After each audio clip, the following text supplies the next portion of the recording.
So, Jake, you said that arguments can be evidence if you have facts or evidence behind them. So what's the evidence that you have behind the argument that God exists? I already gave it. If you didn't get it, sorry to tell you.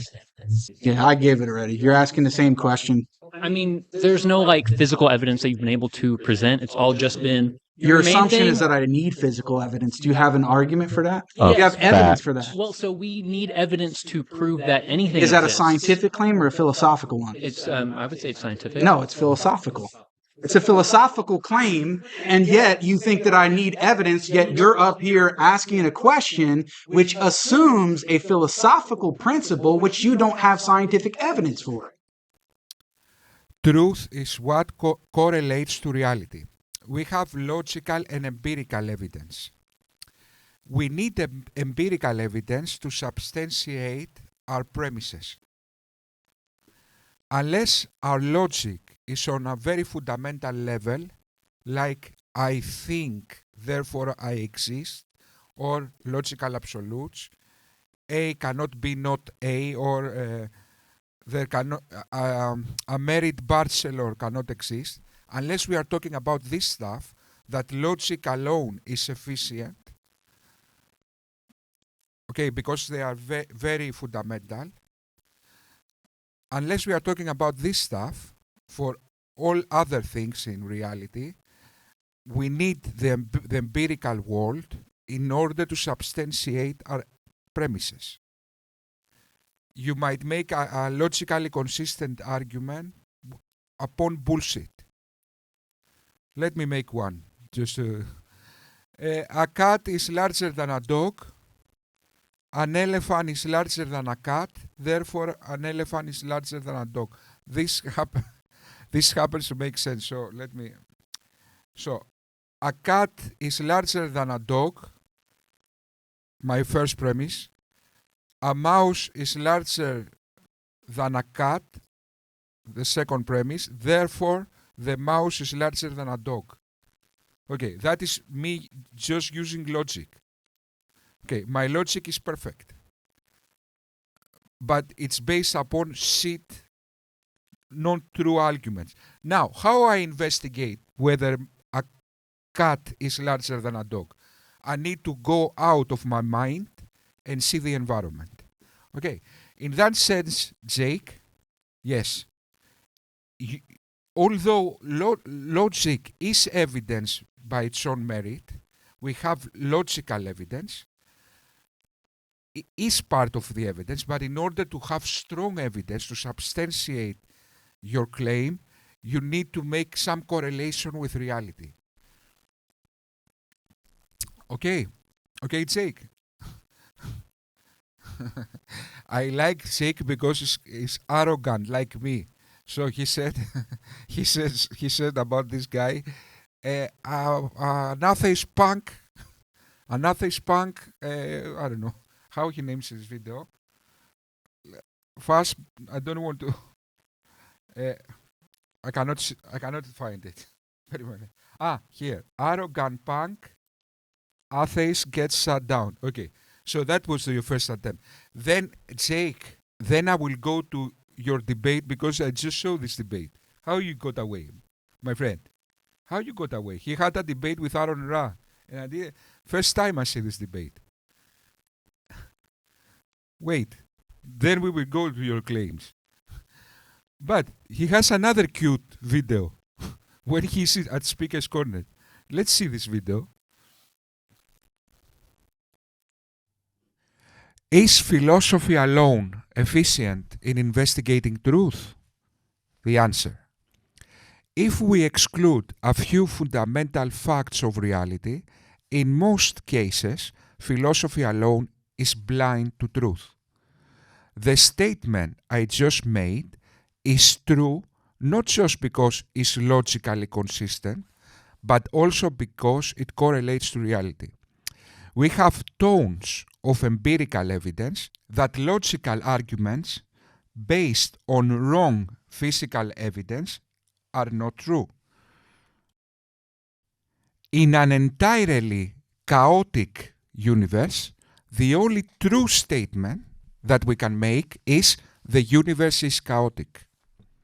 So we see that reality limits logic and therefore part of the truth. Do I know there's a God?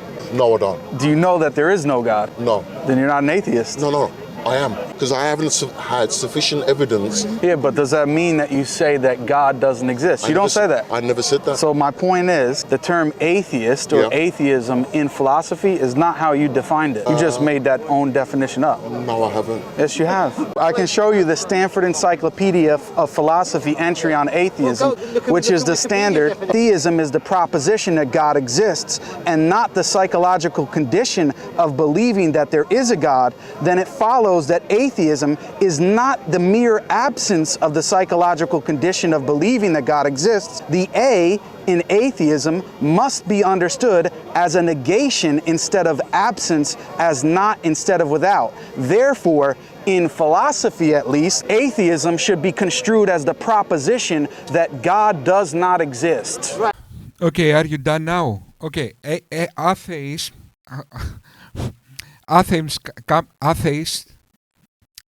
although I cannot pronounce it, atheism comes from a Greek word. I am Greek, so I cannot pronounce the Greek words. In reality, of course, the true pronunciation of atheism is atheos, the Greek one. Anyway, so I agreed with the dictionary definition. If I didn't agree, I would have refuted it. So just because you put the Stanford definition doesn't say anything. In fact, I wish I didn't agree, so I can refute it. But in any case, I agree with that. So what you are saying now is atheism, not an atheist. An atheist is the person who is in, I will not say psychological state, is simply the one who doesn't believe God exists. That is an atheist. This one person. Now you are referring to atheism. And yes, atheism is what you said in the definition. Okay, it's Jake. Okay, now let's go to your debate with Aron. For the purposes of this debate, I want to point out, which as James already mentioned, the title of the debate is the evidence for or against God?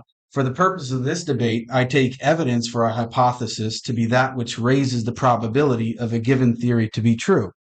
I take evidence against a hypothesis to be that which lowers the probability of a given theory to be true.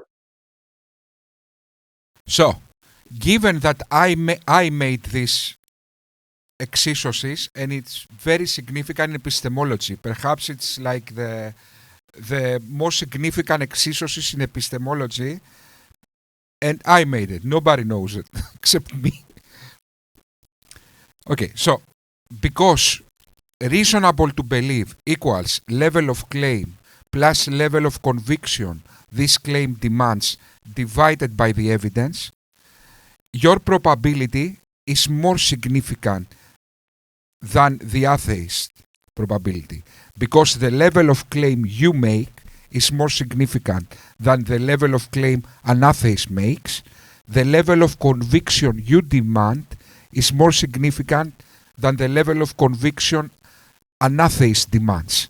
So the evidence you need to provide is more. But that's for another video. Okay, so that's a detail. But anyway, continue. Yes, probabilities. On my debate opponent, in a video entitled Theism is Not Rational States, and I quote, "What everyone means by God is a conscious thinking mind," close quote. I'm happy to accept this definition for the purposes of this debate, so long as we understand that what I mean by God is an eternal agent, i.e. a being that performs actions, is the creator of all, and is the foundation of all knowledge and truth. Now, I spoke to Aron on the Thought Adventure podcast channel previously about whether or not something necessary exists. During the discussion, Aron stated, and I quote, "I don't think it's possible for there to be absolutely nothing. That impossibility would make the existence of something absolutely necessary," close quote. It suffices to say that Aron does not have an issue with the concept of necessity. I will now provide an argument for what this necessity must be. So, whoever have seen my video, this is the contingency argument. Whoever have seen my videos, I have already refuted this argument 10 times. Not only that, that was the least of it, Jake. So, let me tell you what will happen in a bit. Not only I will refute your argument, I will prove that the contingency argument is an argument against God, not atheism. How about that? So in other words, I take your best argument, and not only doesn't refute atheism, I will refute God with your own argument. That is what's going to happen, in case you are wondering. This argument is actually partially inspired by Aron himself. In a video on Aron's YouTube channel entitled The Reason for Reason, he says, and I quote, "In my perspective, accuracy and accountability are paramount. Truth matters more than whatever we would rather believe," close quote. So as we can see in this quote, Aron says that the truth matters more than whatever we believe. Let's see if he's going to stand by that today, or if he will abandon the truth for his own unjustified beliefs. I will now present the following argument for the existence of God. It is an argument from necessary truth. First, I will run through the premises of the argument until I reach the conclusion. Next, I will circle back around and give reasons for affirming two of the premises that are important in the argument. Okay, so the argument goes like this. Argument from necessary truth. Premise 1. Necessarily, either the law of non-contradiction is true or the law of non-contradiction is not true. I don't see any reason why Aron or any... Okay, guys, this is another form of the contingency argument that I haven't heard before. So I will hear this argument for the first time right now. Anyone else, for that matter, would attempt to challenge this premise. Either the law of non-contradiction is true or it isn't. There doesn't seem to be another option. Premise 2. Premise 1 is necessarily true, i.e., it is true and could not have failed to be true. Again, I don't see why Aron or anyone else, for that matter, would want to challenge this premise. Premise 1 is true, and there doesn't seem to be any possibility of it being not true. If Aron would like to challenge either of these first two premises, he's more than welcome to do so. Premise 3. True propositions exist. Truth is a property of propositions. This is one of the two premises I'll come back to for further explanation. Therefore, premise 4, at least one true proposition exists necessarily. This simply follows from the first three premises. Premise 5, propositions are mental entities, i.e. thoughts. This is the second premise that requires further elaboration. I will come back to this in just a moment. Premise 6, therefore necessary propositions are necessarily existent thoughts. Again, this simply follows from premises 4 and 5. Premise 7, thoughts cannot exist apart from an intellect. I don't think Aron would argue against this premise. It seems pretty straightforward that thoughts are within mind. Okay, so the refutation of this argument is as follows. I don't need to listen to the end because I kind of suspect what he's going to say. What he's saying, in fact, is that in a universe without minds, okay, logical absolutes exist. No, they don't exist. Okay, so when you say that A cannot be not A, okay, that is a property of your mind. If we exclude your mind, in the universe there are just objects. Truth starts from the moment we evolve consciousness. Okay, so why this confuse you, Jake? Because in hindsight, now that you are using your mind, in hindsight, yes, you say truth, even if I don't have minds, truth exists. But it doesn't, my friend. That is presupposing your mind. Can you understand? I had a debate once about this with somebody, and then I explained that more elegantly. So give me so to. Okay, guys, I kind of remember. Okay, so the premise 1 is truth exists in a universe without natural brains or minds. Truth necessarily needs a mind, therefore God exists. That is the claim. What's the problem with this argument? That premise 2, if you say that truth necessarily needs a mind, okay, so in the assumption that in a universe without God, without minds, there is no truth. Okay, so when you say truth necessarily needs a mind, in the assumption, in the description of reality, without minds, human minds in other words, truth doesn't exist. And this is exactly what we say. That without minds, truth doesn't exist. It's just description. In fact, the word description is a product of the mind. It's just objects, dead objects. Yes, a stone is still a stone, okay, but there is no mind to acknowledge that. It's just objects. In a universe without minds, the law of non-contradiction still exists, but that is, but the concept doesn't exist. How can you say? Truth is a concept, my friend. So without minds, there is no concept.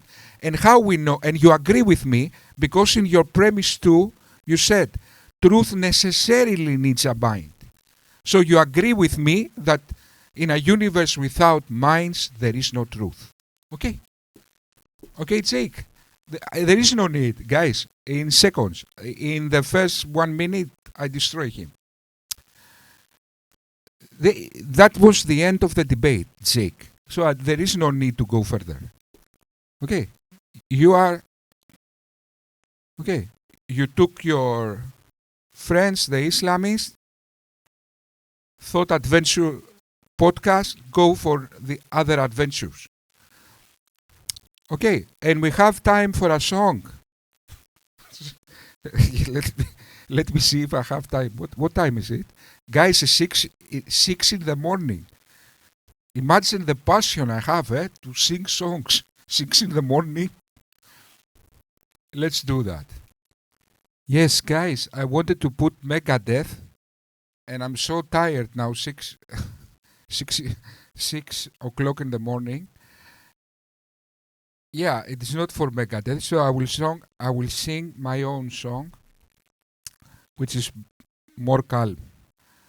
Okay.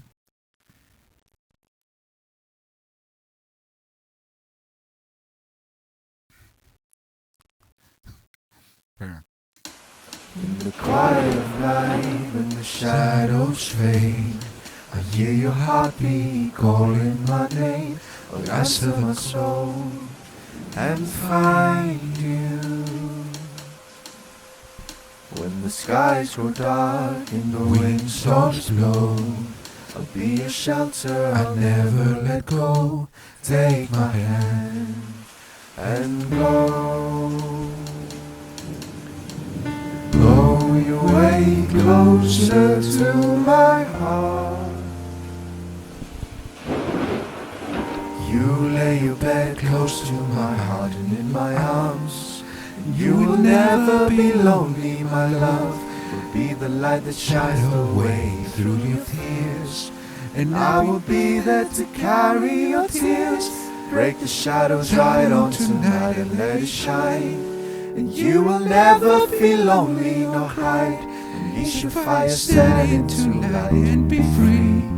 And you will never be lonely.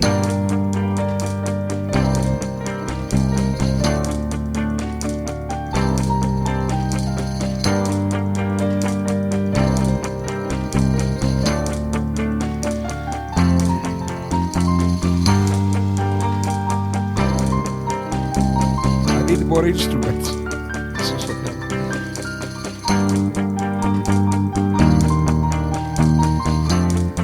And you will never be lonely.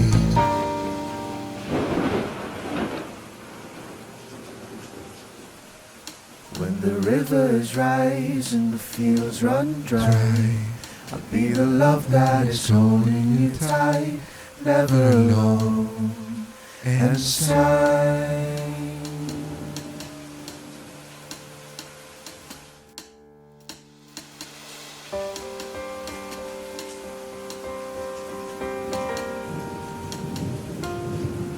Inside, way closer to my heart.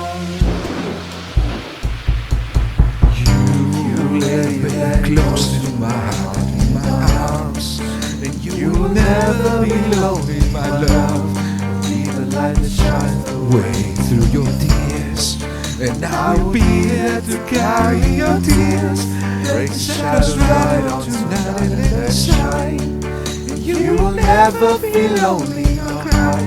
You should fly inside tonight and be free. And you will never be lonely.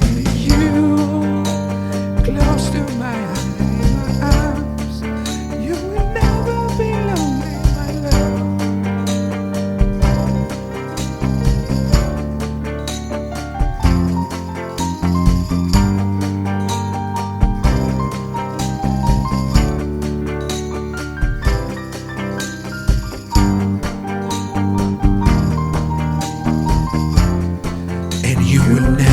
Be lonely, you lay your bed close to my heart in my arms, and you will never be lonely, my love.